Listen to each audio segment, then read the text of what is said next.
در برنامه امروز 20 نوامبر مهمترین خبرهای جهان و تاجیکستان را خلاصه کرده ایم. سلام بیننده عزیز، من مومین احمدی هستم. سرخط خبرها: دادگاه مسکو مهلت بازداشت 4 تاجیک متهم به حمله به تالار کنسرتی کراکوس را برای 3 ماه دیگر دراز کرد. روسیه سیاست استفاده از سلاح هسته‌ای را تغییر داد. ولادیمیر زلنسکی گفت پوتین در فکر صلح نیست.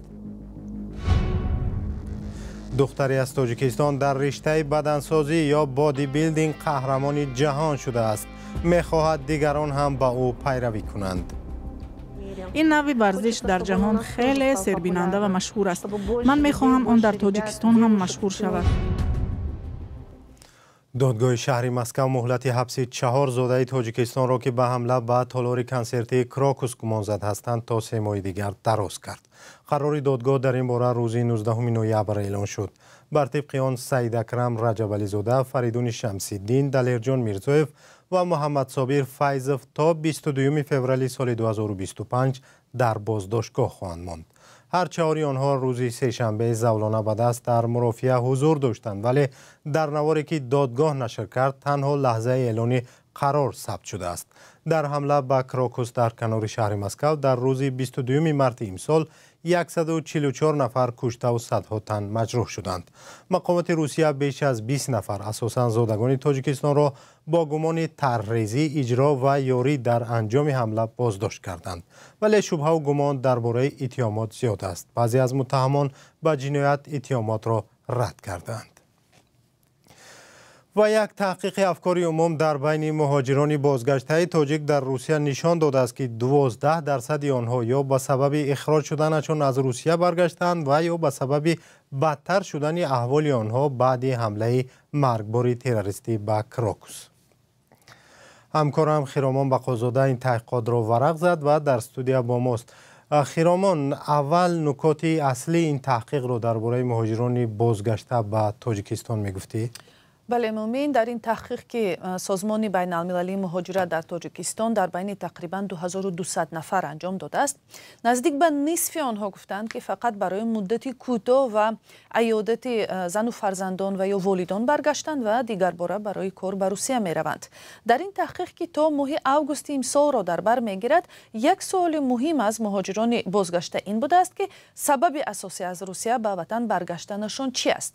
آن گونه که شما هم اشاره کردید مومین، 45% گفتند که برای عیادت و یا خبر گرفتن اهل عائله‌شان آمدند و واقعا 97% آنها گفتند که از روسیه برگشتند، بقیه ناچیز از قزاقستان و چین و آلمان.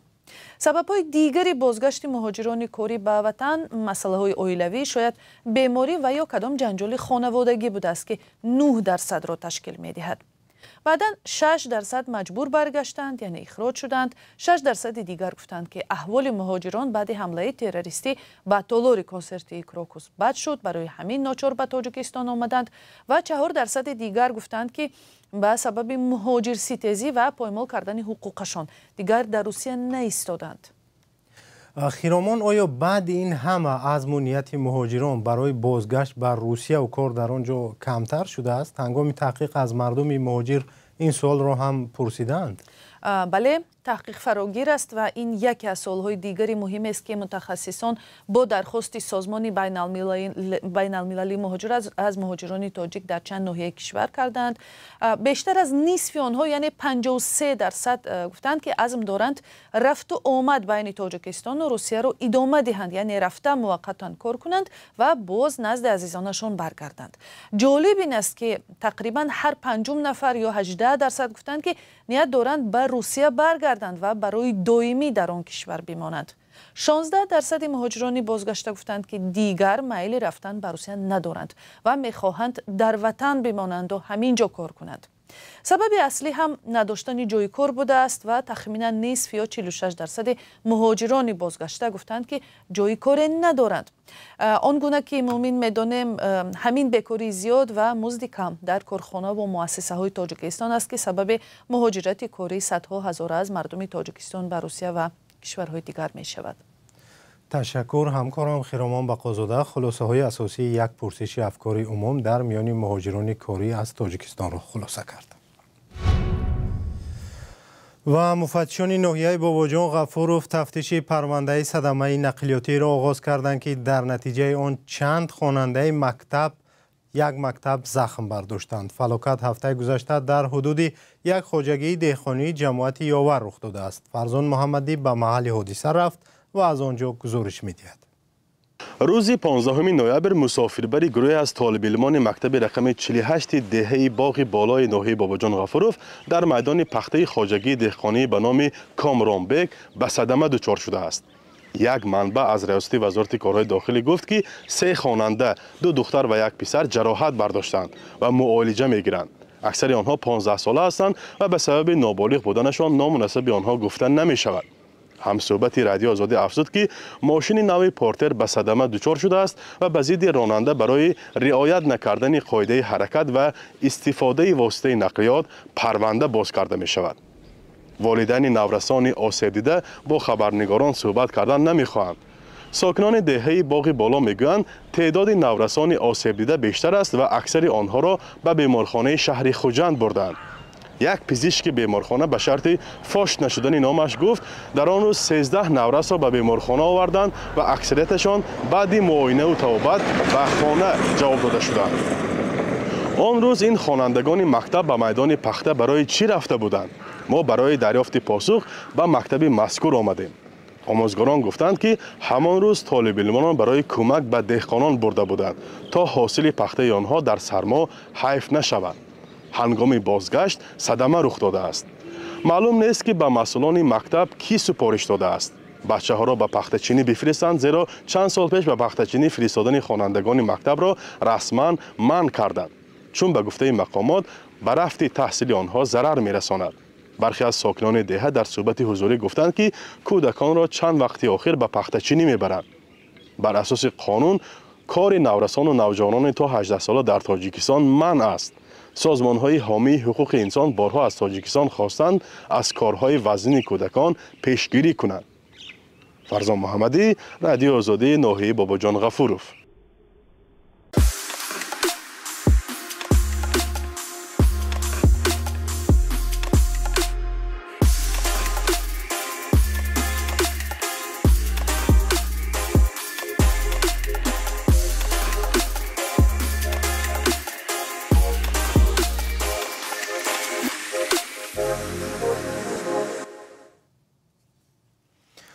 روسیه به سیاست هسته‌ایش تغییر وارد کرد و به خودش حق داد که در صورت خطر جدی به استقلال و امنیتش از سلاح اتمی استفاده کند.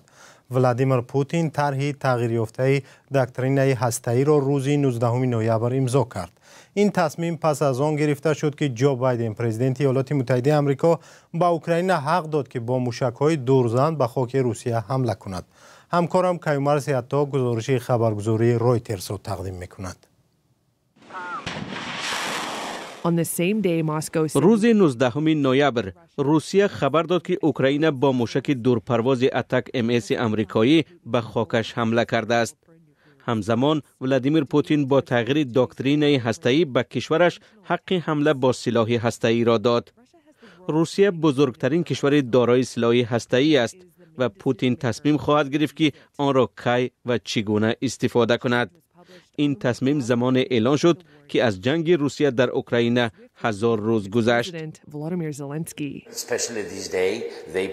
حتی در این روز خاص آنها دکترین هسته‌ایشان را معرفی کردند. چرا آنها نقشه صلح پیشنهاد نکردند؟ شما این را شنیدید، در این باره خواندید. تنها حرف از استراتژی سلاح هسته‌ای است. پوتین جنگ می‌خواهد.